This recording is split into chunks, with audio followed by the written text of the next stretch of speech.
So I'd like to start with looking at what public sector organisations can do with data analytics.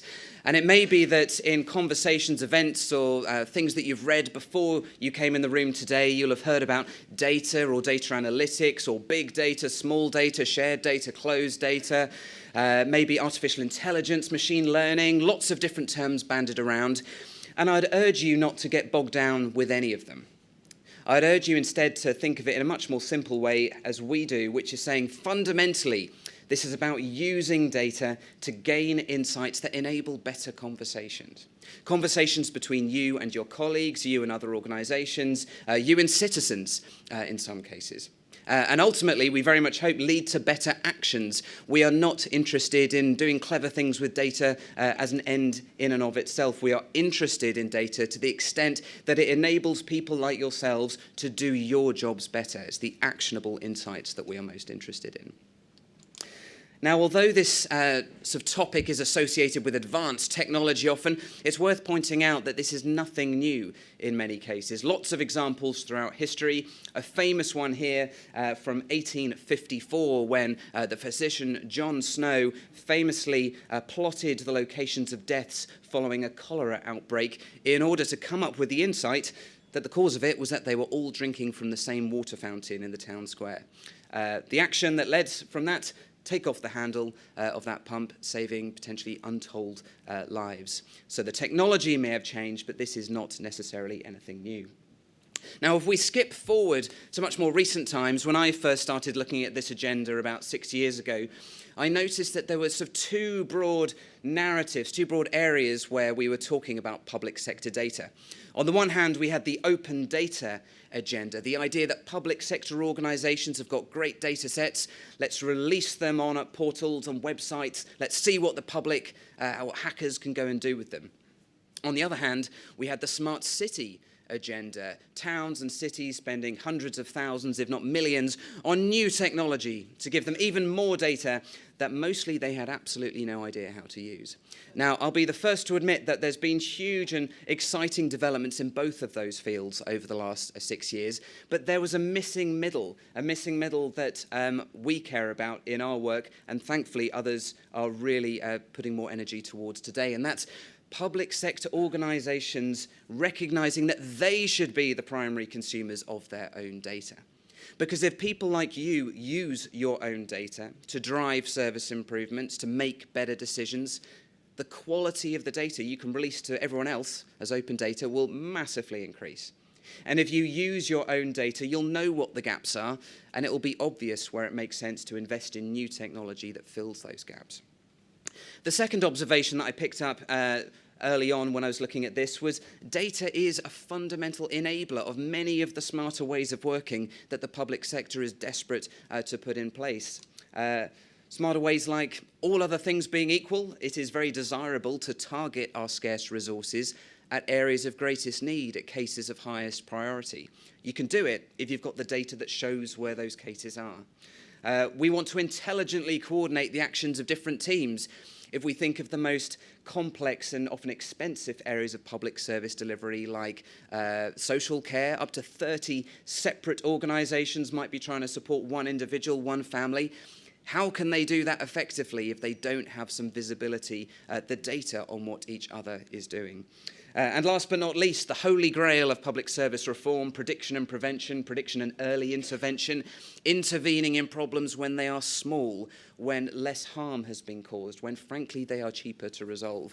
Again, we know we can do that if you've got the data that points to the cases of highest risk.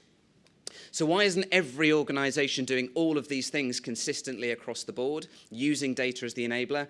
Well, it's because of what I call the jigsaw problem. I suspect many of you will be able to relate to this. Each team, each organisation has their little piece of the data puzzle, but very rarely do we have the ability to put those pieces together, take a step back and see what the big picture shows. Why is that? Well, I think the causes are fairly well known as well. Let's look at some of them.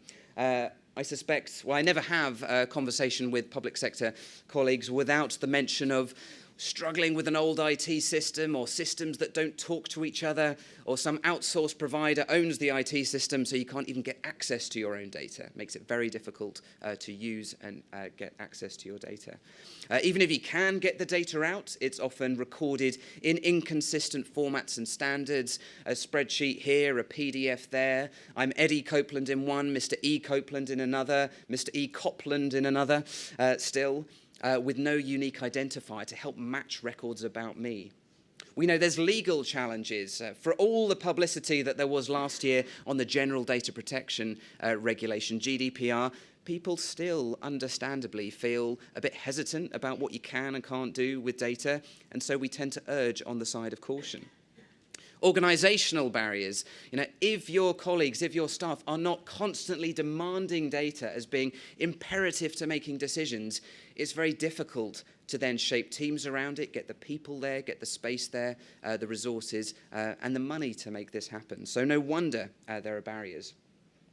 How do you overcome them?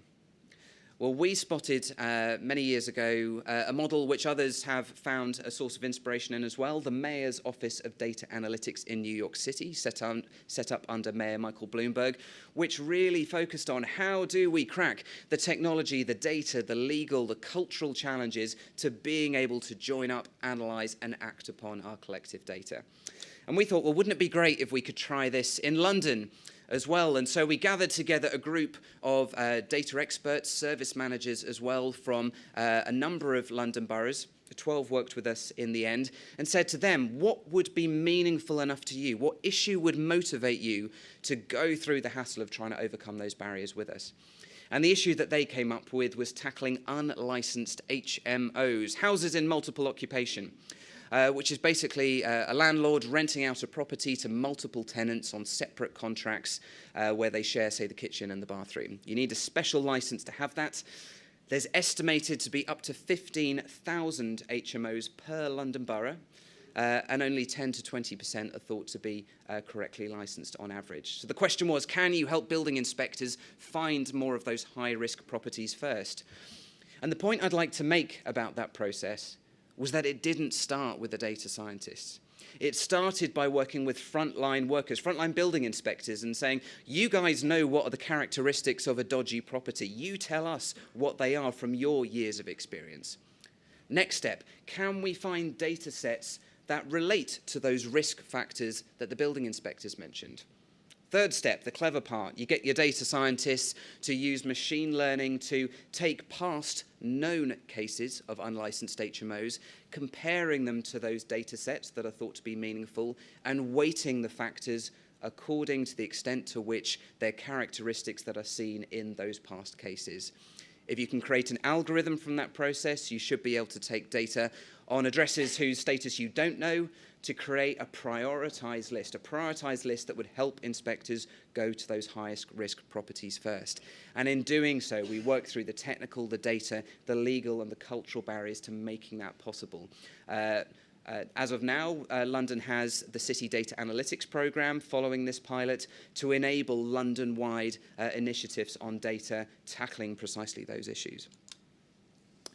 Of course, we're not the only ones who've done this. Loads of case studies you can look up from all around the world, UK, other side of the pond, wherever you like to look. The US has done some really impressive stuff on these lines, including in New Orleans, where they wanted to optimize emergency response times, analyzing historic data on emergency call-out patterns where emergencies have most commonly occurred, and helping ambulance drivers know the best place to park when they're on standby to be closest based on the time of day of the week of the year. In Essex County Council, they used it to support vulnerable children, analysing past cohorts of children in one of their most deprived wards who were not school ready by the age of 5, to say, can we find some of the characteristics to be able to support through early intervention children in the next cohort to make sure they are not left in that vulnerable position as well. Thinking slightly laterally, of course, it's not just the public sector that has useful data sets. You can get it from other sources, including the corporate world, sources that may traditionally be closed to us, we may assume. But in Seoul, the government worked with telecoms companies to say, look, we want to design a night bus service. Can we get data on where people are moving from and to between the hours of midnight and 5 a.m.? They used aggregate data on mobile phone signals. And in using that data, we're able to design routes, and with just 30 bus routes, managed to accommodate half of all demand at night, and that figure's improved since then. If getting your access to corporate data is too hard, well, there's an interim social media data, semi-corporate, semi-citizen, semi-public. Well, in Jakarta, the city that tweets more per head of population than anywhere else, apparently, random trivia fact for you, they use a Twitter data to complement government data to create live maps of flooding to enable everyone to act and respond more effectively and speedily. All of these, ladies and gentlemen, are again about using data to gain insights that enable better conversations and better actions. I'd like to share with you now a method that we have found to be useful, a 4-step method so that you can think about in your organizations, of all the different challenges, the numerous challenges that you must be facing, what can you do with data? To which issues is data an effective tool and approach? Because we constantly get asked this question, can data help me with this problem that I'm trying to tackle? And the commonest mistake that we see when we work with organizations is that a member of the senior leadership team has gone, well, we've got a big a problem with issue X or issue Y. Let's get all the data we can on that issue and see what it tells us. And I completely understand why that might seem a tempting approach. But it's flawed in at least 2 ways. Like one, as I'll explain in a moment, it's very difficult to be able to write data sharing agreements. If you've got data of any sensitivity, you can't pool it together unless you've got a strong and clear rationale for what you're going to do with it. Also, this approach doesn't lend itself to an actionable insight. You can stare at spreadsheets and maps all you like without having a clear idea of what you would do differently. So instead, this is what we propose, a 4-step method which asks, in a certain order, 4 questions which you have to go through iteratively. It's not just a one-time. It's about saying, if you can find good answers to these 4 questions, you can proceed with some confidence that data may well be able to play a useful role in helping you. This is available online, and we can tweet it out later for those of you who wish to take photos, so we'll be able to come back to this. So let's start with number 1. Of course, many of the issues facing the public sector are huge, broad, wicked, intractable issues. You know, organizations wanting to tackle homelessness or inequality. And whilst, of course, we want to tackle those big issues, for data to be able to play a meaningful role, we have to narrow it down to something specific and tangible within the control of the set of organizations working on this initiative. So can we think about specific questions, specific problem types that we can actually try and speak to? And helpfully, the data team in New Orleans came up with this categorization of 5 problem types which lend themselves to a data-enabled solution. So this top one, targets are difficult to identify within a broader population. This could be women who might be particularly vulnerable to cases of domestic violence in the next year. It could be which transactions amongst all of these transactions could be fraudulent. A different one, services do not categorize high priority cases early. Again, how could we find those children who will not be school ready by age 5 to give them earlier support to stop them being in that position? Our resources are overly focused on reactive services. You know, we deal with fly tipping when there's already a giant great pile of rubbish on the ground. Can we preempt and predict where that's going to happen? Repeated decisions made without access to all relevant information. Think of the social worker desperately trying to support a family, but often without the information on what all those other 29 organizations have been doing with that same family. Or assets deployed without input of latest service data. Again, that ambulance example, with the latest service data, we know where to optimize the location of those ambulances. These are not exclusive as categories, but helpful prompts. Do any of your issues relate to these types of problem? Step 2, the bit that most people miss out or skip over too quickly. Imagine I could say, I can give you all the information in the world about the problem you're trying to tackle. What would you do differently? And what you do differently isn't getting the spreadsheet, isn't creating the map or the list. What are you physically going to do differently? Who are you going to deploy elsewhere? How are you going to spend money differently? What decision will you make in a different way because of that data? Do not skip over this one. This is key to the rest. And thinking about actions within your control to change. Do we skip to the data next? No, we don't. The interim stage is to say, well, okay, imagine you want to do that thing, that very specific defined action. What would you or a colleague need to see on a screen, on a tablet screen or a piece of paper or your smartphone to do that thing? Is it a list? Is it a map? Is it a heat map? Is it a dashboard? Is it an alert that goes off when something specific happens? Let's really imagine what's the actionable insight that you're looking to gain. Because if you've done that, if you've been through that process, it becomes fairly simple to go, well, what data do we need to create that data product? You've cut right to the chase. Do we have that data? Is it available as open data? Does the corporate world have it or a university have it? Do we need to somehow create that data? Can citizens give it to us? We suddenly have a much, much more meaningful conversation around data. We can very specifically say, right, we need a sharing agreement, the legal mechanism to get data sets from these organizations, because we have a very clear problem, a very clear action, a very clear thing we are trying to create, and we know what data we need to do it. So the end product of all of this is to be able to say, can you confidently give answers and create phrases for those 4 parts, slightly reordered in their final stage? To say, our problem is that we don't know where unlicensed HMOs are in London boroughs.